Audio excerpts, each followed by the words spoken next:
इस बीच खबर उत्तर प्रदेश से, जहां चंदौली पुलिस ने बड़ी कार्रवाई की। कोडीन कफ सिरप तस्कर की 3.5 करोड़ की संपत्ति को फ्रीज किया गया।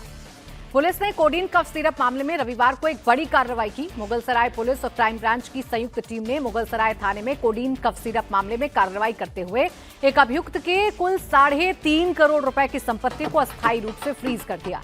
फिलहाल पुलिस आगे की कार्रवाई में जुट गई है। एसपी आदित्य लांगेह के निर्देश पर जिले में नशीले पदार्थ की तस्करी की रोकथाम पर अपराधियों और तस्करों के खिलाफ कार्रवाई की जा रही है। विशेष अभियान चलाया जा रहा है। कोडीन कफ सिरप के मामले में